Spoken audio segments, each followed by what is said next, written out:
Hello, and welcome to our Ask the Expert call. Today, I'm Colleen Ferrary with Small Business USA. Hi, everybody out there watching us.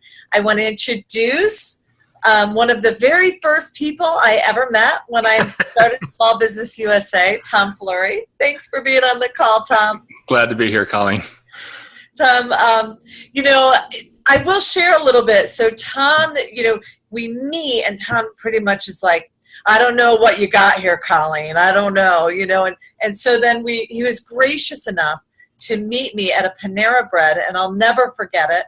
And he sat down and he filled me with so much advice. I think I left with a notebook full of great advice. And he really, whether he knew it or not at that moment, really helped form what Small Business USA has become today. So for that, I thank you. But it also puts you at the top of my list for one of the most influential advisors and consultants that I know. But before we get started, Tom, you want to just tell everybody a little bit about yourself? Sure.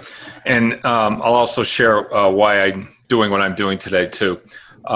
Those of you who don't know me, name's Tom Fleury. Name my company's Executive Management Business Care. I'm a small business advisor, and I've been doing this for, I believe, a little over 13 years now. I help about 50 to 80 businesses a year. I would say 60% of them are startups, 40% are existing businesses. And if you can name the business, I've probably worked with them. Restaurants, all types of products. And if you could name a service, I've probably worked with that type of business.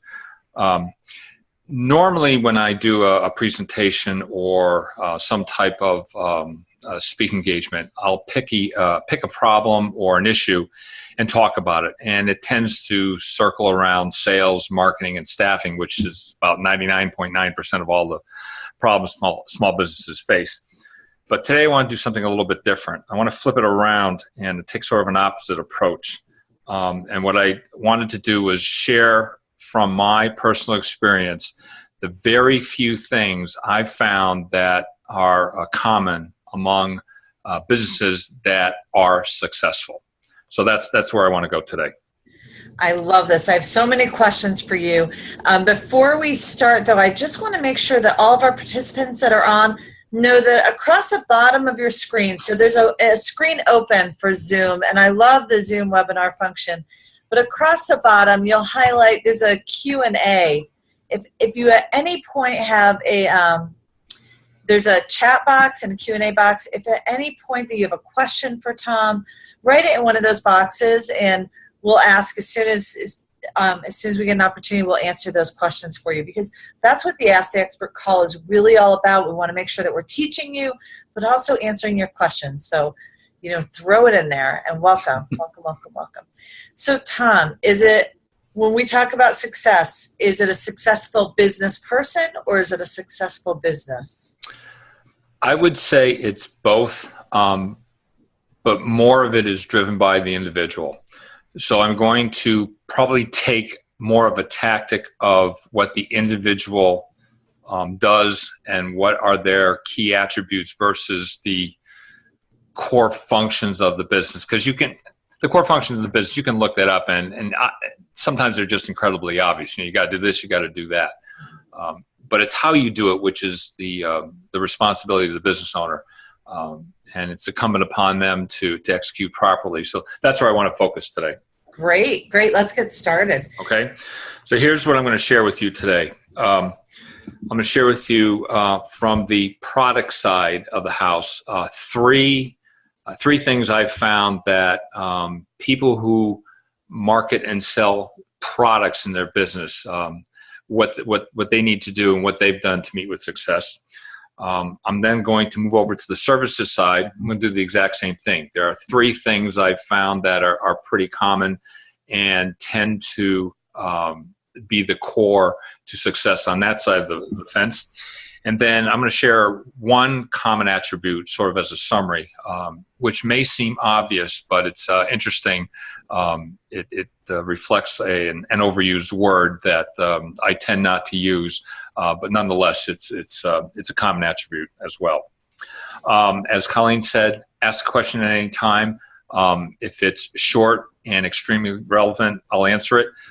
If it's a long dissertation I need to share, or if it's something that's really germane to a particular individual, I'll be happy to take that offline with anyone at any time. Okay? So let's get started. Let's talk about the product side first. And this tends to be the minority of clients I run into, because maybe it's because it's Central Connect. There's more service-oriented companies I run into. But on the product side of the house, the first thing, and this is absolutely the most paramount thing I've ever found in all the businesses, is research and development. And by that, I want to pull in the human component of tenacity. When you have a product that you want to market, the hardest thing that I found is dealing with vendors, suppliers, distributors. Okay? And don't take this wrong, but most of them try to cheat you because you're a neophyte. All right? They will assume that you don't know anything. So you have to be very tenacious in your ability to ferret out the right information from these people.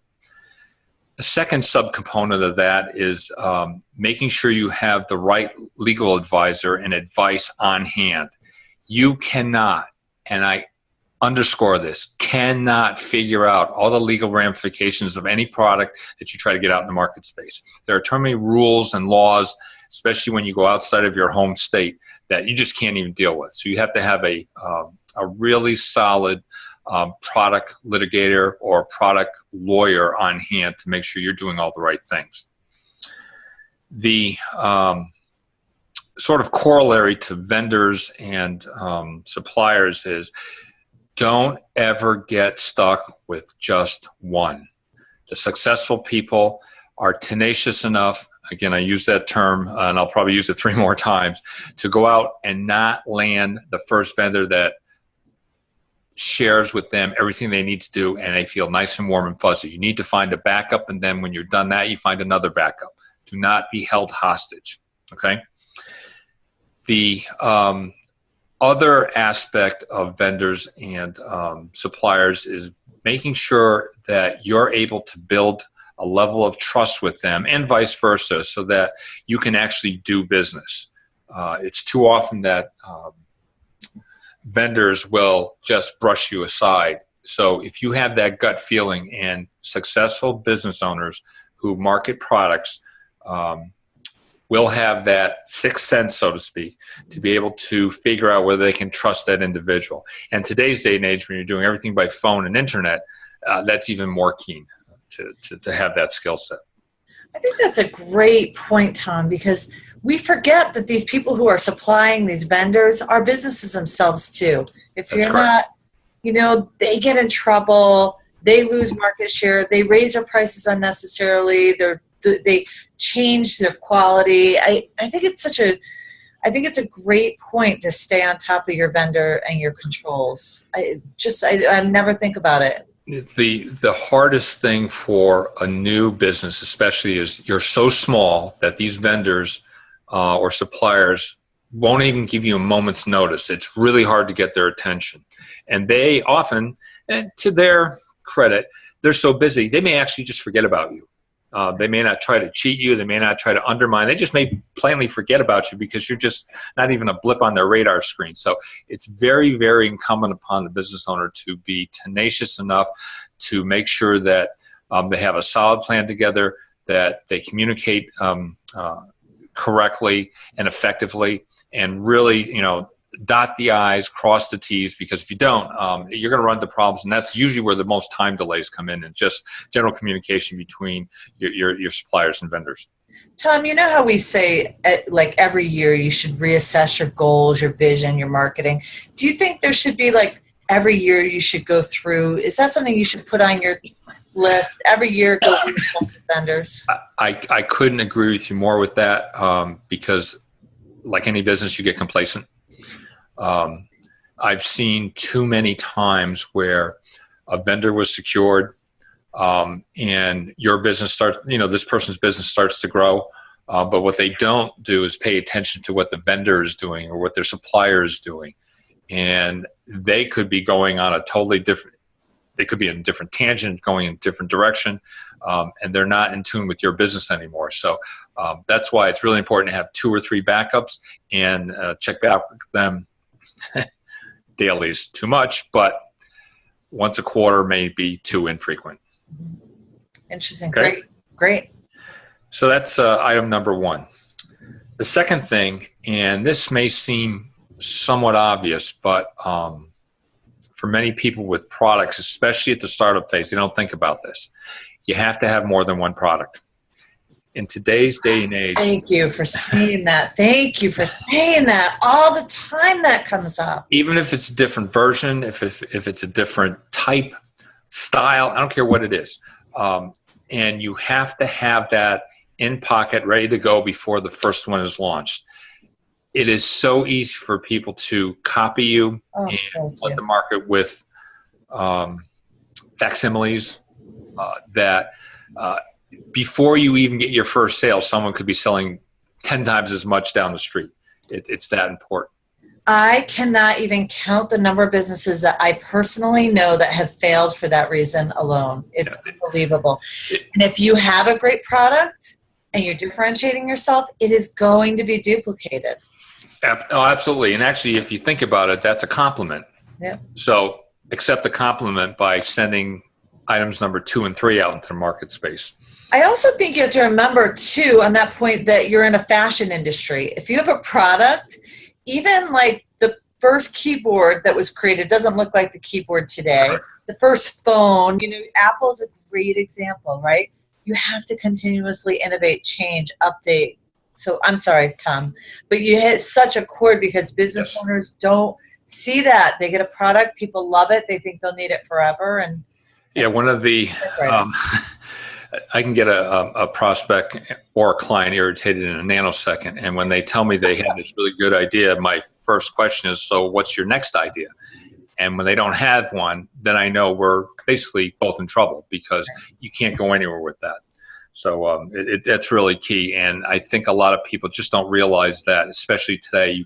There's no time to develop the second product once the first one's out. You have to have it in hand, unfortunately. Yeah. So as you had mentioned earlier, another attribute of having more than one product is not to be afraid of the competition. You have to be so confident and so almost cocky to a point where you go, this is the best thing that's going on in the market. And when I'm done selling that one, I'm going to sell this one, then I'm going to sell that one, and I'm going to turn around and do this. And that begets more confidence and actually increases sales because it comes through in your communication, in your marketing, your website, however you position your product. So it's very, very important that the people that are coming up with new things have more than one, and they're willing to just stand out there and say, this is the best thing since sliced bread. If I could use an example, we had a member who, what a great, brilliant idea, but found this mop, this like revolutionary mop. And he did the same thing. He was, okay, I'm going to sell this mop. I'm like, if he sold 5,000 of these mops, but then his business was over. I'm like, okay, now you need to send them the replacement mop heads, right? And then cleaning, and then correct. Yep. Here is this captive audience that trusts you and knows you. We would remember when you were starting to sell those mops, how valuable that was. There's so much diversification in what you're doing with that one product. Oh, great call, Tom. It's funny as you say that, because my last thought under more than one product is most of these people, if not all of them, have the ability to really build a brand or a following extremely quickly. Mm-hmm. And because of that, that's actually the key to success, because then you, like as you said, you can insert your second model or the next mop head or whatever it is you have in right. queue. So that usually keeps your competition a couple steps behind you. But unfortunately, some people don't think that through, and they spend a lot of their time patting themselves on the back because they were successful with product one. Meanwhile, everyone out there is coming up with product 2 through 5, where they're sitting there, resting on their laurels. So that's actually a problem. Tom, I do have a question the question that I just received is what is the best way to get that following for your mop head? I think the best way is most people who come up with something and have a good idea have run it by usually family and friends, and I suggest you keep it in a very tight circle. The next step is you have to come up with a very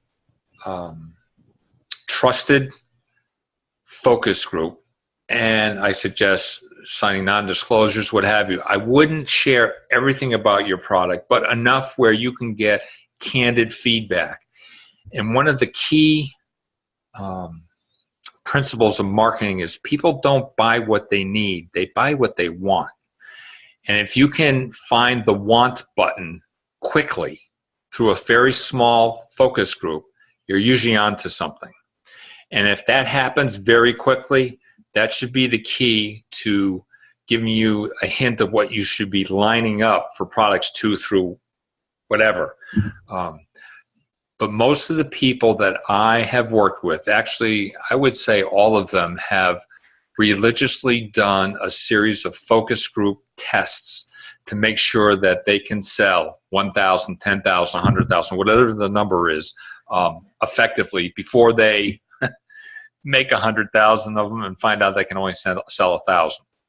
So it's a lot of hard work, and I think that's where people fall short, is they get an initial rush, especially if you're doing friends and families up front, but they don't do their homework and go out and test it in the next town, in the next city, in the next state, wherever.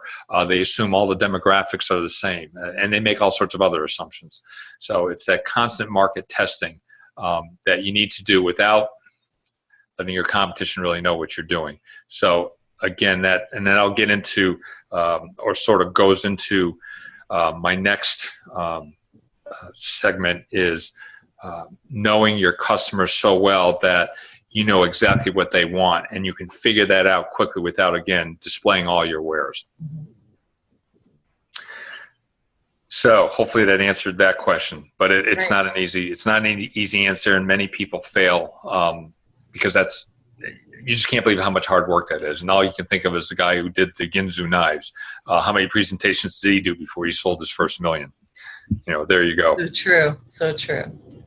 The last attribute for product-oriented businesses is knowing thyself as you know thy customer. And that sounds a little trite, but the businesses that are successful in the products know what the customer wants. And sometimes that's easy because the business owner knows they want that themselves. The biggest problem is that once they know that, they've got to figure out, the business owner needs to figure out what do they do, and that's usually driving the product, either the sales process or driving the manufacturing process. But what they can't do is, the old adage is, they cannot be chief cook and bottle washer. In the beginning, I get it. You have to, sew your own product or put it together, or you got to package it and you got to send it out through UPS, and you got to do some of these things in the beginning, especially on the small focus groups. I understand that's how you get started, but you have to prepare to get rid of all that stuff. There's nothing worse than going into someone's home or small business and you see the inventory piled up, work in process, products in partial construction mode, boxes getting ready to ship, and the person running around like a lunatic, not knowing who's going or what's going where and to whom. So that's probably the biggest success factor, is right up front. Even though they're in the midst of putting together a lot of the pieces themselves, they've already lined up distribution, mailing, selling, delivery, whatever happens to be germane to their product type. The other thing that I want to share is they're actually a full-fledged, honest advocate for their product. And they don't do it by selling. They do it by educating. And you hear this a lot. that you don't sell your product. You educate people so that they just want it, right? I've been lucky enough to work with a few people who had food products, and I'm telling you, that's real easy if you have something that's really tasty, and it's even easier if it's tasty and it's healthy for you. And it's even easier if it's tasty, healthy for you, and the price is right, but not cheap. So you've got to develop all these types of attributes for your product so that it really gets out there and people just want it. And if I were to say you came up with a new candy bar, you don't need candy bars, but you want candy bars. There was a great example of that with Porsche and Dodge. I don't know if you remember this, but Porsche came out with their SUV. At the same time, Dodge was coming out with their very first compact car. They were bringing back the Dodge Dart.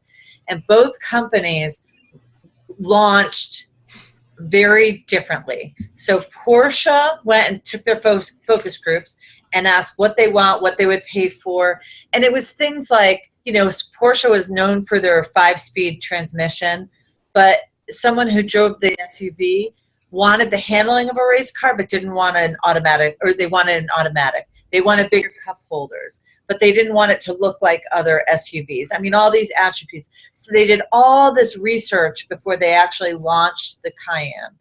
Whereas Dodge said, we're going to look at what the environment is doing. We're Dodge. We're going to put together the right price point that we think it should be. We're going to put everything in it that we want to put in a compact car. And we're gonna create the best compact car we can with our designers. And they forgot that really important piece that you just mentioned. And here's a big company, and if a company like Dodge can do this, so can we. Porsche went on by listening and designing a car for their customers and listening before they even put pen to paper.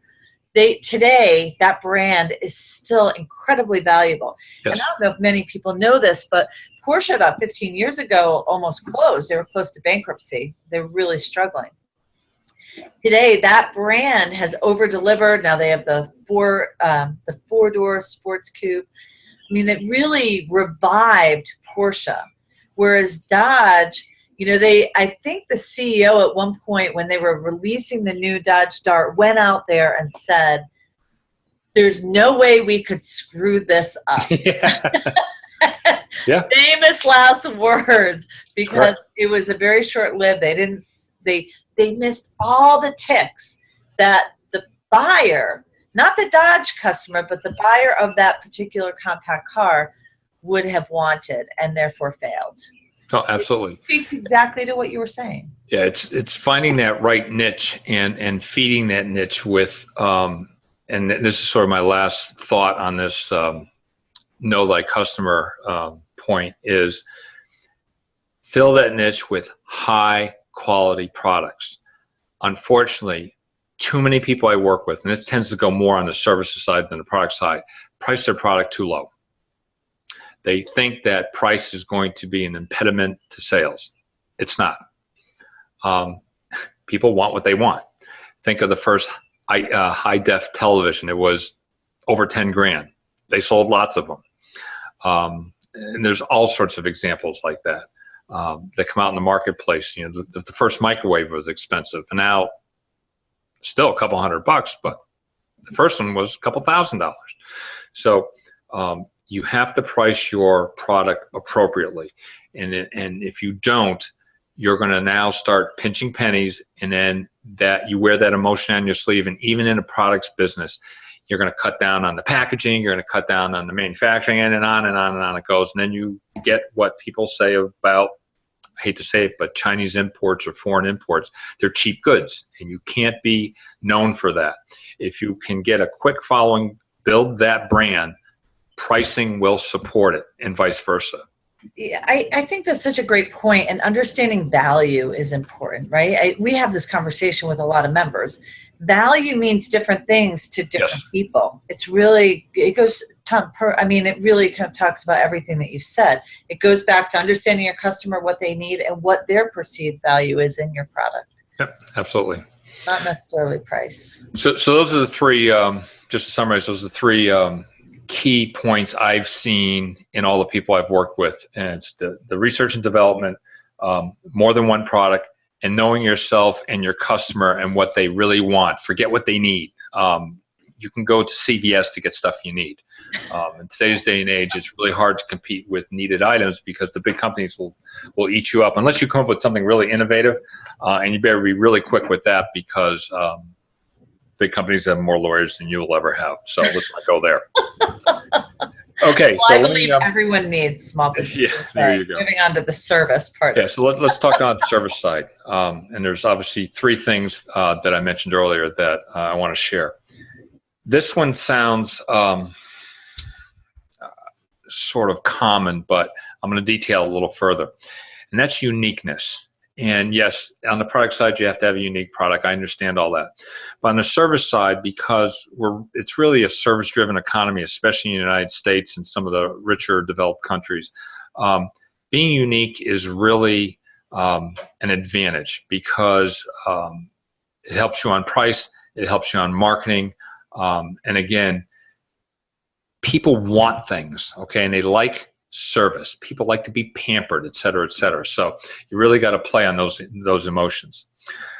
So I've got 6 or 7 points here I want to share with you. The first one is, if you're unique, it's got to be easily differentiated between what you have and what someone else has or perceives to have, okay? And sometimes it's just in the way you communicate that service. I've worked with lots of people, and I'll share this with you. I've worked with lawyers, realtors, CPAs, tax people, bookkeepers. Very pedestrian, perceived to be commodity type businesses. The ones that can stand out and be unique are the ones that are very successful and can command higher prices, and they have a very, very loyal following. Okay, so that's key. A subset of that is they need to be attractive and attracted to prospects very, very quickly.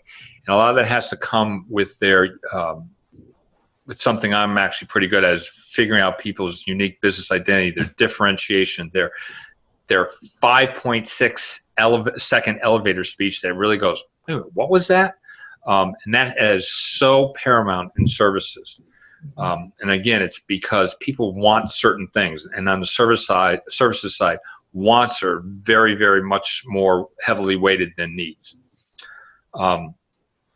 Something completely different from that is a thing I call good services businesses are easily affiliated to complementary services. Now, it sounds like a mouthful, but it's easy for them to attach to other businesses that have like services so that you can tag to that customer base.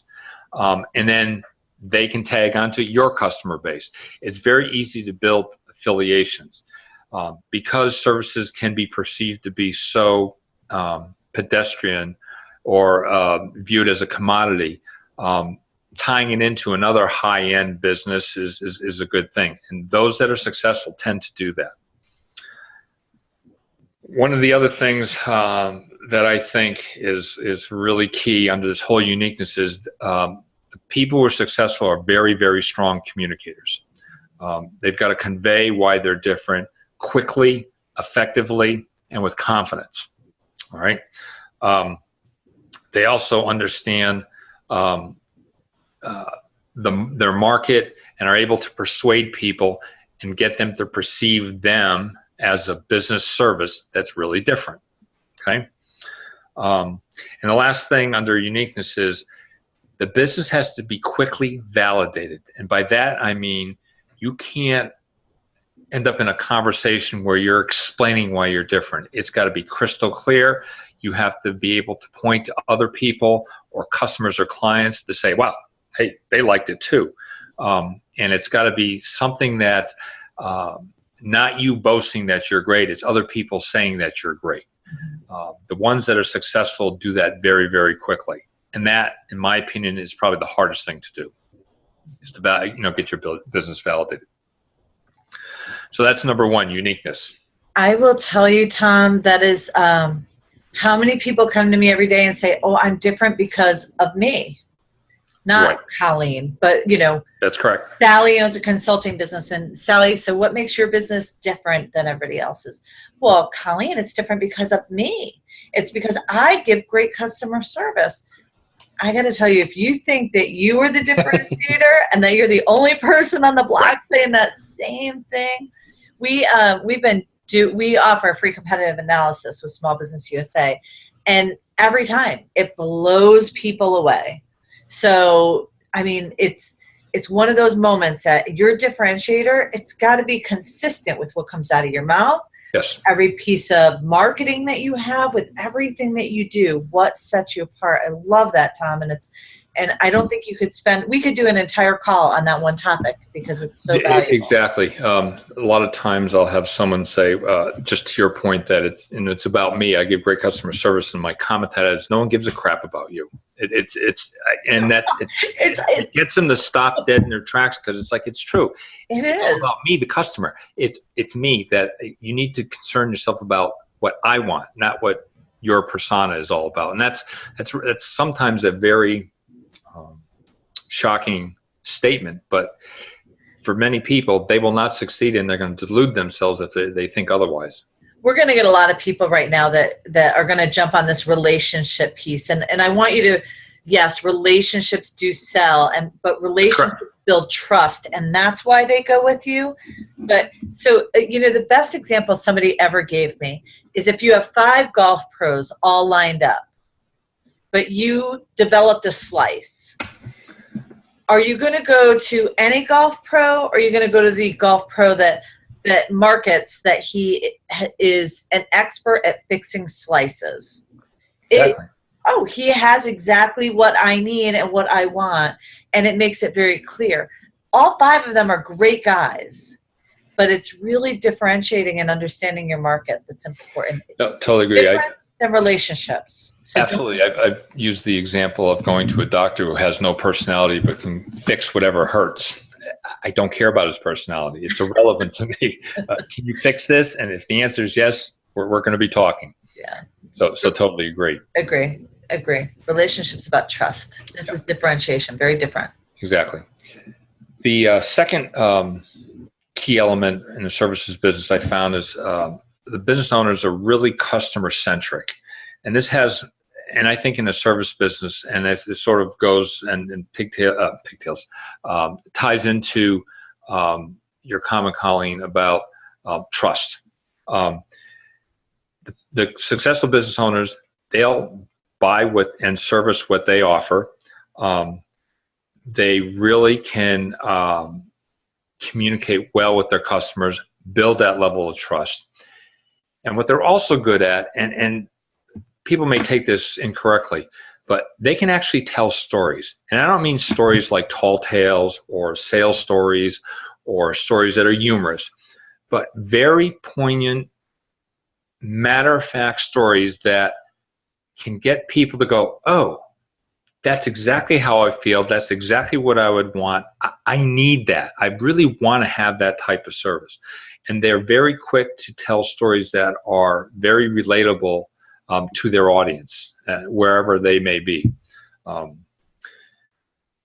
Another aspect of this is pricing. And this is where I see, when I say businesses here are customer-centric, they focus on the value that they're bringing the customer. They don't even think about price.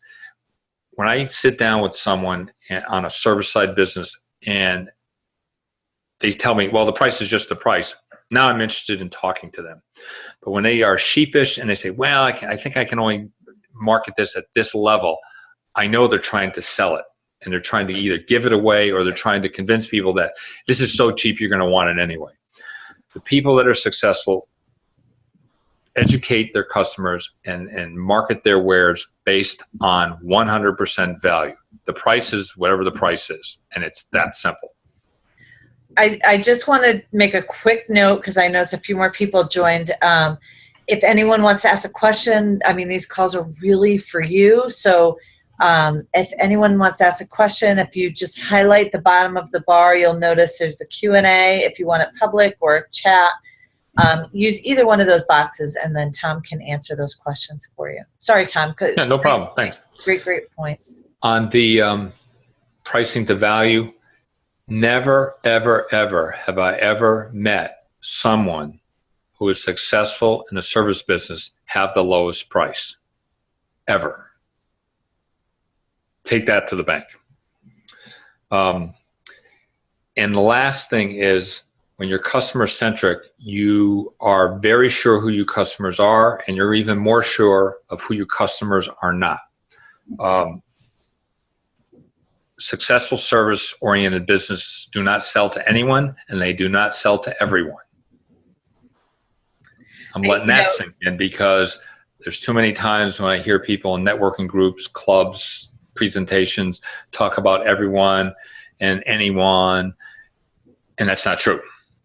Because if you want to get my attention, I'm not an anyone or an everyone, and people just don't see that. And it's not like you can put your service out on the internet and everyone will just come and buy it from you. It just doesn't work that way.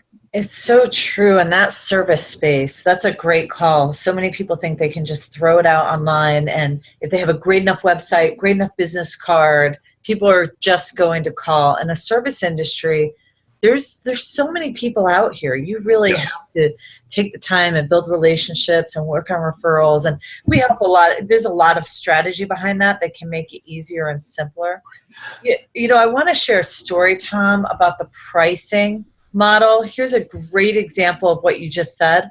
I had a consultant who was charging, now $250. That is the average hourly rate for a consultant in the state of Connecticut. So pretty average. She charged $250 an hour. Maybe it was $225 an hour. And she was just dying. I mean, she just couldn't pay the rent. This was a disaster. She raised her price to this is a true story, raised her price to $6,000. And it was to train business owners how to sell.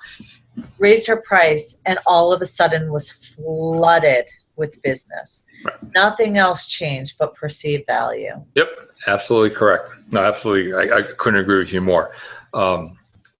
That's probably the biggest problem most service businesses have, because when you have a product, you can see it, you can touch it, you can test it.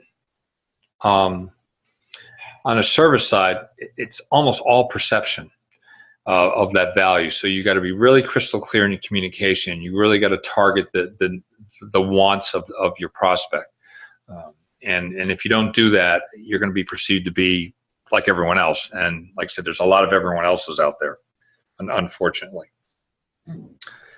The last key that I see in the services side, and I can't think of another term, but they have a very solid sales model / scheme. I hate that word scheme because it sounds funnel, dirty. Oh, funnel. Not so much funnel. They have a process by which they can convert someone who's interested into a sale without selling them. And that's really hard to do. I'm not sure they even teach that in school anymore. There's Sandler sales training. There's other types of things out there where, active feedback loops and all sorts of stuff that are helpful.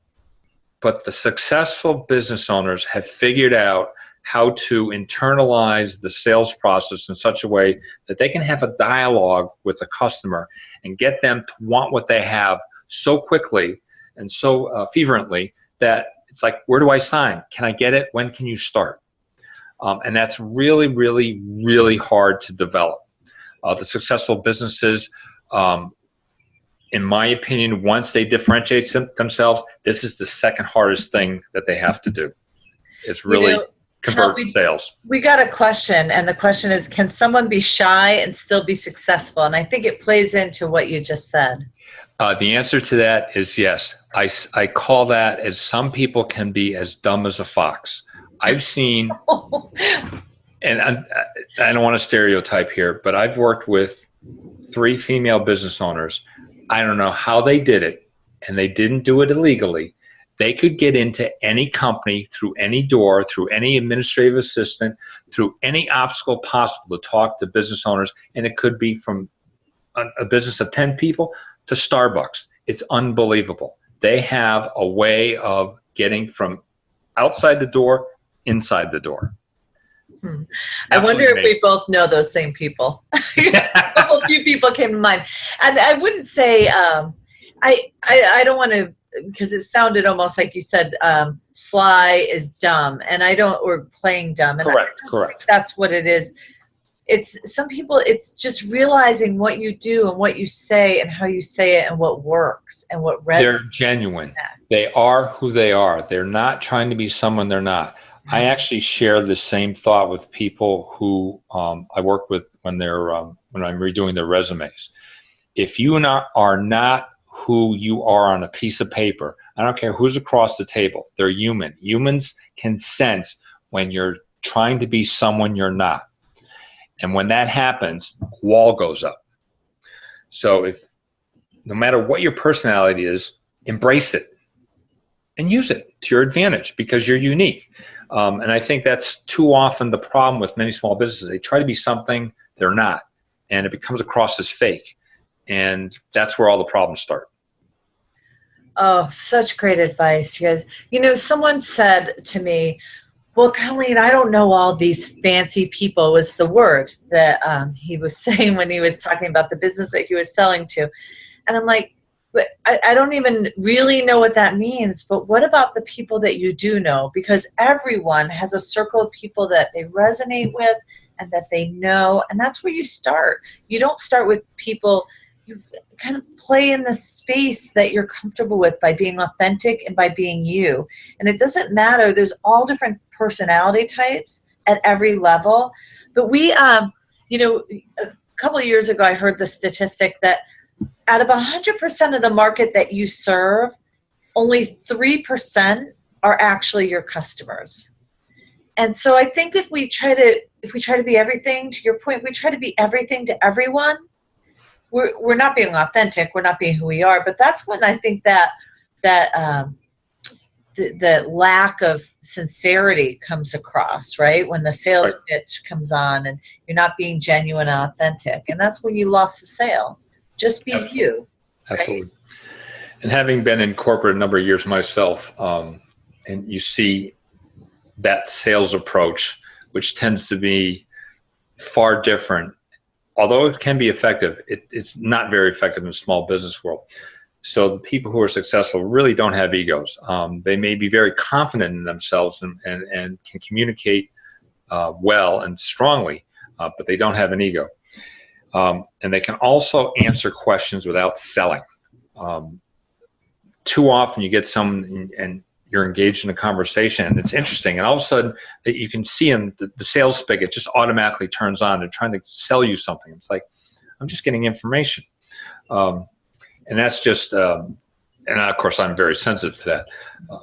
But a lot of people are sensitive to that, and the business owners don't know about it. So the successful ones, especially in the service industry, will communicate and educate, and they will not sell. They're so effective at what they do, it sells itself. And that the last point I want to make under this is they can answer this question, and it will come up from a very discerning customer. And like I said, when it really focuses on the uniqueness of your service in the market space you're in, is if you can answer this question, which is, why are you different? And if you can answer it quickly and powerfully, you have a customer. Because those people are looking to validate that you are indeed different. So when that question comes up, you have a sale. Just make sure you have an answer to the question first. Okay? Does anyone have any questions before we go on to the next section? But does anybody have any questions for Tom? Please make sure that you ask them. I have a few questions that came in from members, Tom, but I'm going to wait to the end to ask. Okay, good. So in summary, on the services side, uniqueness is really paramount, more so on the service side than the product side. These people who are successful are customer-centric, and they have a very, very good and effective sales model. Okay? So With that said, there is one thing that's common to both sides, whether you have a product or a service. And unfortunately, the word passionate has been overused lately, and I almost don't like that word.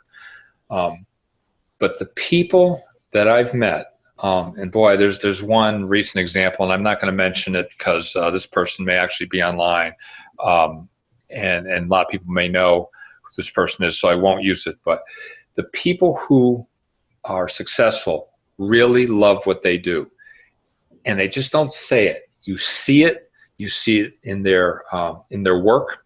You see it in their communications, their website, their brochures, their business cards. Everything's consistent, tied together. You can almost get that emotion on anything you touch that they've created. And when you talk to them, they'll talk about the product or service forever, and you won't get bored either. And it's not just words falling out of their mouth. And that, I think, is the driver that gets all these things I've seen in motion. It's not the dollar that drives them. Yes, you're in business to make money. I understand that. And if you're not doing that and don't have that in your head, you're probably working on a hobby. But the dollars come secondary, and it comes ringing true when people communicate. So if you're thinking of the dollars, whether it's on pricing or you have personal financial issues or whatever it is, that's going to just put a hole in the bottom of your boat very, very quickly. So if you put the business first, really everything does take care of itself. And I know you've heard that before, but it's true. So that sort of sums up what I wanted to share with everyone today. So I'll shut up for a few minutes, and if anyone has any questions or comments, I can take it from there. Any questions for Tom? You guys use the Q&A box at the bottom of your screen. You can ask questions, or even the chat if you want me to ask privately for you. So, I love passion. I always tell business owners, if you don't have passion, when somebody new, like I love new entrepreneurs like that, we get a lot of venture capitalists that have their new business owners that they funded join us. And when they first start, the first thing we talk about is their passion, because it's not easy to be a business owner. And if you don't love what you do and you're not passionate about it, boy, there's a whole big mountain for you to climb. And it's like being dispassionate about Everest and trying to climb it, right? If you're like, well, if I do, I'll do it. If I don't, it'll be worth a shot. Nobody goes to Everest to do that. And you shouldn't go to start your own business unless you have that passion either, because it's tough. It's really tough. Okay, are you ready for the questions that were emailed in? Fire away. All right. What's the difference between why a business succeeds and why the entrepreneur succeeds? There's a saying that the blind squirrel will find a nut. I've rarely seen a business succeed where the business owner has not. I believe that only happens once the business grows to a certain level where the business owner is actually running the business, where it's in autopilot mode, and the business owner can sort of spin off and do whatever they want to do. But in the beginning, it's all about the business owner. And it can be a number of things, but the most important is the business owner needs to stick what they do best and outsource the rest. Mm-hmm. And I almost don't care what it is. There are times, and I've seen the business owner actually do the books because they needed to do it to set it up for a particular reason. I have no problem with that. But if they're mopping the floor, putting tape on boxes, going out and, doing whatever, that's a recipe for disaster. So it's funny because the next question happens to be, how much does luck play into it? I don't actually believe in luck. However, there's another, and this is not a saying, but something I sort of developed over the years. If you start to chase rainbows hoping to find a pot of gold at the end, you're going to be really disappointed. However, if you work hard and you're got your eyes and ears open and you see a leprechaun cross your path, follow that guy. He may lead you somewhere. So if you can read those tea leaves, luck is not something that just happens. I think when you are diligent and you do all the right things, you see opportunities, either you see them or you see them differently, and you can then are able to take advantage of them. I think that's the real definition of luck, is the ability to observe an opportunity that you otherwise would not have been able to see. You know, I have a friend who said, I'm the luckiest person in the world. I always find an empty parking spot. I'm like, wow, how does that happen? He goes, I look for them. There it is. Hey, Rob asked a question. And hey, Rob, thanks for joining us. For Tom, from your view, what's the difference between an entrepreneur, solopreneur, and a business owner? Well, the definition of a solopreneur is me, myself, and I. Like, that's what I am. I think a solopreneur has made a decision that they're not going to expand their business between me, myself, and I. And that tends to be most of the services business, like me as a business advisor or a lawyer or an accountant. If you've made that decision, you know, and you should know exactly why you're unique, and it's very easy for you to go out and get customers, and there's a demand for you. And you've realized that there's a limit, that you can only do so much, but you price yourself in such a way that that's not an issue. To me, an entrepreneur is someone who's really got a good idea and is willing to take the risks to do whatever it takes to make that idea happen. And it doesn't mean that it's they, themselves, and I that do it. It's whatever it takes. They'll outsource, they'll find the capital, they'll make it happen. All right. A business owner, to me, can have a derogatory effect on people who deem themselves entrepreneurs, because most business owners will just run the business. They're sort of caught up in the day-to-day, and they get sucked into the operations side of the business. They won't manage it from afar, or they can't step away. So sometimes business owner, entrepreneur, they're one and the same, but I look at them a little bit differently. Business owners tend to get in their own way.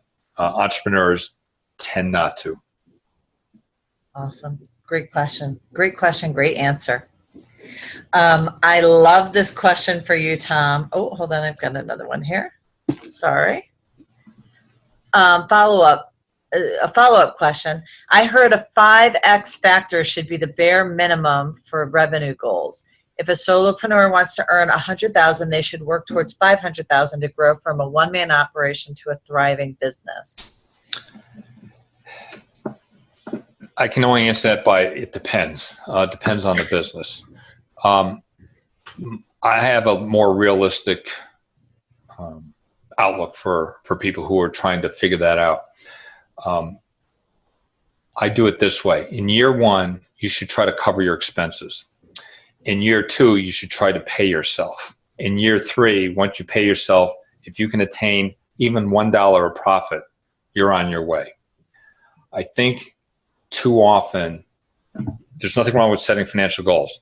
I actually force people to do that because too many people don't, and they don't keep score, and that's what gets them in trouble.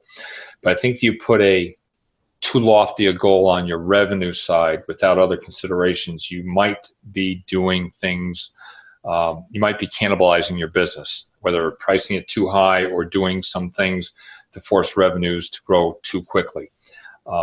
There is the problem of growing too quickly, and people don't understand that if you don't have the capital to fund growth, that's a problem. And people forget that your expenses need to be paid pretty promptly. People usually pay you 30, 60, 90 days. As you grow, that differentiation is a big number. And most people don't have the capital to fund that.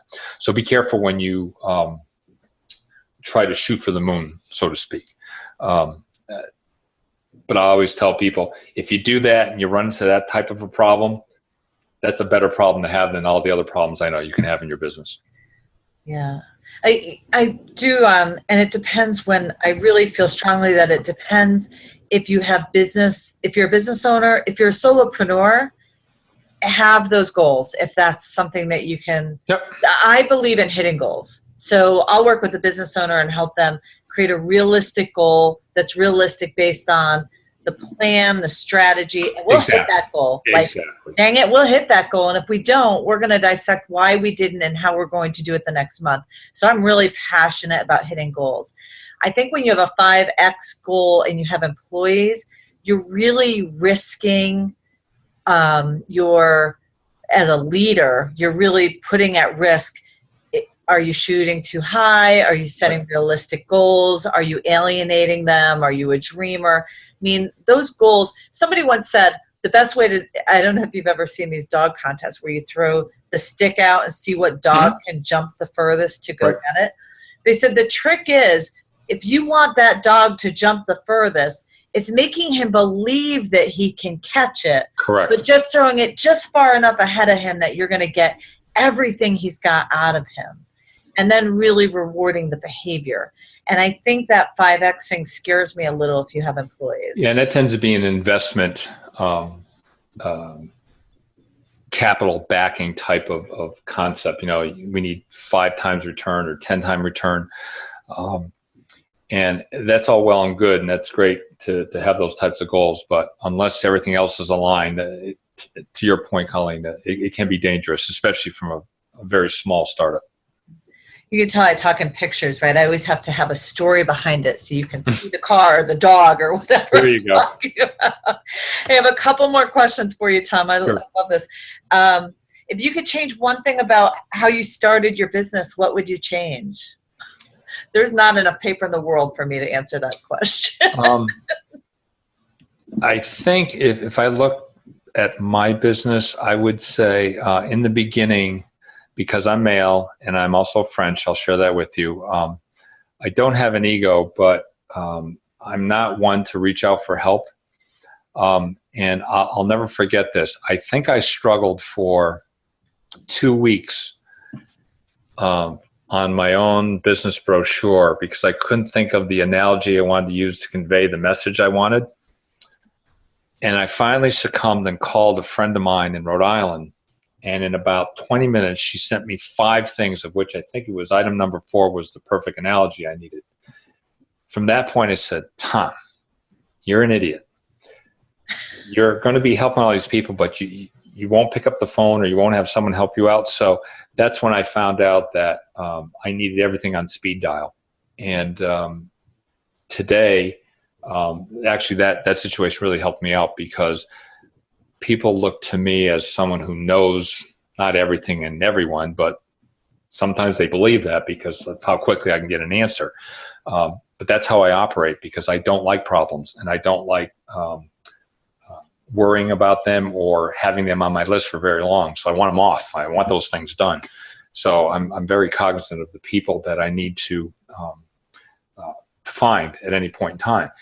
And right now I want to say I'm fairly comfortable because I have a quiver full of arrows. But let me tell you, in year 1, like you did, like when you and I met, where do you start? You got to talk to a lot of people. And what do they say? You got to kiss a lot of pigs or frogs before you find a prince, that sort of thing. So I don't think there's an easy way around that.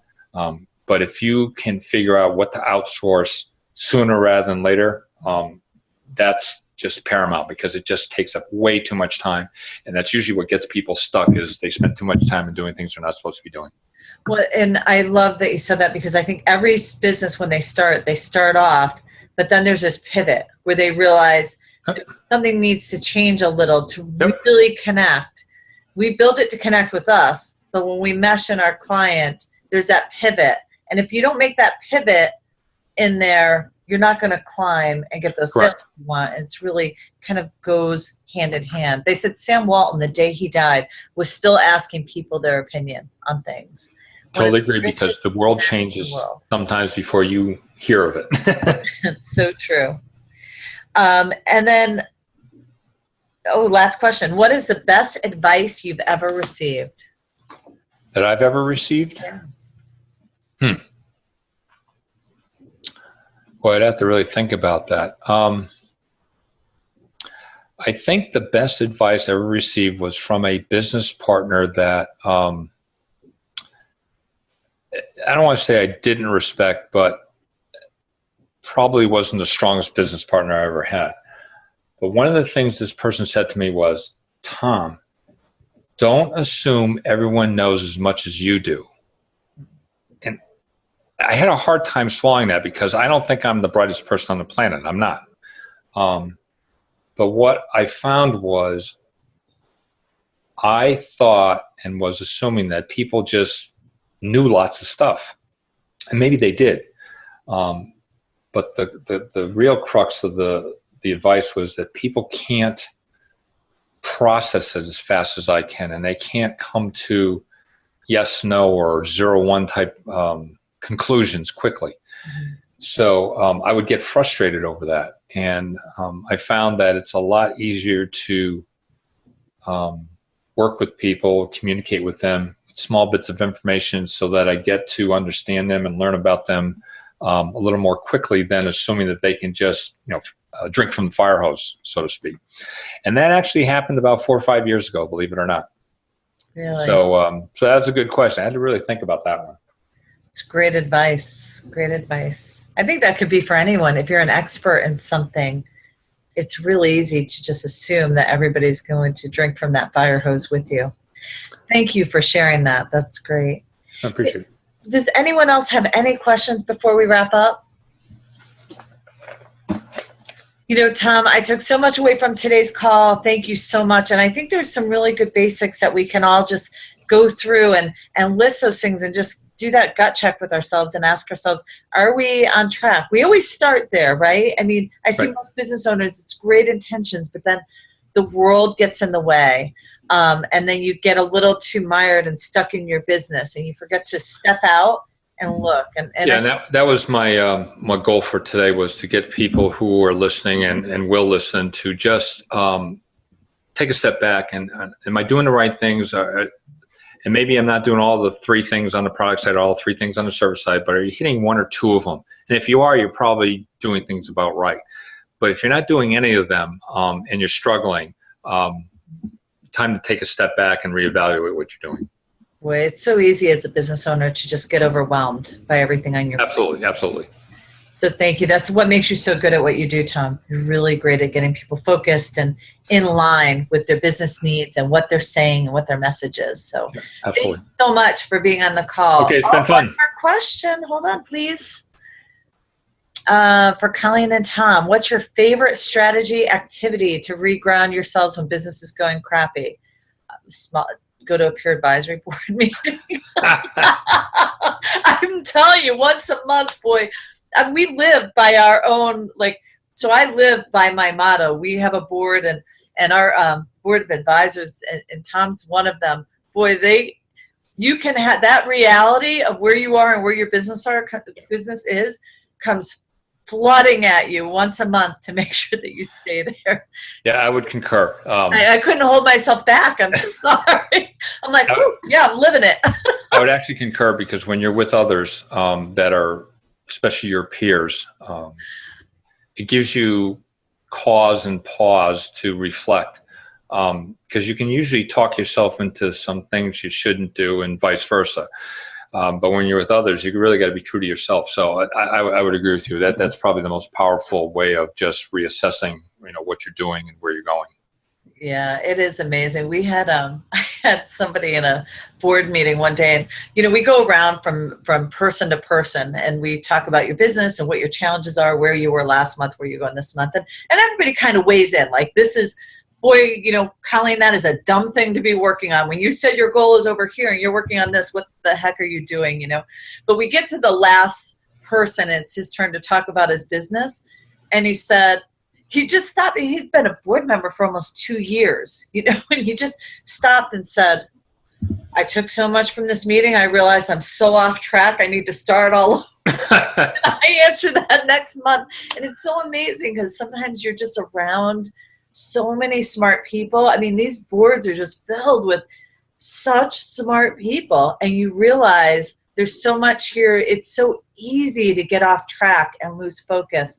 And I think that's really important to, when you do lose focus, and when you step out and you say, okay, here I am, I'm stuck in the weeds in my business, and I'm going to step out and look at it from a different perspective, whether it's a peer advisory board or a consultant or whatever it is. I think one of the most important part of our boards and our consulting is when all of those ideas come flooding in, you can't work on them all at one time. Right. Too. So I think there's an important caveat there. That guy sitting there overwhelmed that he was so off focus and not working on the right stuff in his business. We can't work on the 12 things he just heard either. It's really important to have that trusted person and confidant that you can make sure that you're, Jack Welch says you can't effectively work and change and build more than 3 things effectively. And I believe that our minds, our capabilities, we have to be focused to really give things the attention they need and be successful. Sorry, I went on a little rant there. Did you have anything else you wanted to add to that? No, I concur. Totally concur. Awesome. All right. Thank you so much, you guys. I appreciate it. Tom, you're awesome. You're always an awesome guest. I love having you. And then we'll send the recorded version out on our mailing list and for anybody who wants it. And as always, if you missed the call, this is replayed, and we really appreciate you being a member with Small Business USA. So thank you. Okay, thanks, guys. Thank you, Tom. Yep, bye, bye, everyone.